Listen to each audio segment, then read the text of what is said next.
కానీ ఒక మాట జ్ఞాపకం చేస్తున్నా, నయోమి నీ పేరు ఆనందం, నీ బ్రతుకు ఆనందం, దేవుడు నిన్ను ఆనందంగా పెట్టాడు. కానీ నీ సీజన్ రాంగ్, నీ season dark, but that does not mean your life is dark.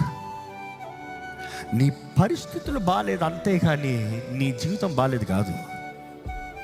నీ భర్త చేసిన నిర్ణయాలను బట్టి నీ జీవితంలో నష్టం కలిగి ఉండొచ్చు, కానీ ఇదిగో ఇప్పుడు నువ్వు చేసే నిర్ణయం బట్టి ఉంది. నువ్వు తిరిగి వచ్చావు చూడు, నువ్వు తిరిగి రావాల్సిన స్థలానికి వచ్చావు కాబట్టి నువ్వు చేసిన నిర్ణయం బట్టి నీ బ్రతుకు మారిపోతుంది. కానీ ఇప్పుడు నీ స్థితి సరిలేదేమో, కానీ కాలం మారుతుంది. బైబిల్లో చాలా బాగుంటుంది, ఇంగ్లీష్లో చాలా ఇష్టం ఈ మాట. రాత్రంతా ఏడుపు ఉంటుందంట, cry all night, but next line ఏంటి తెలుసా? Joy comes in the morning.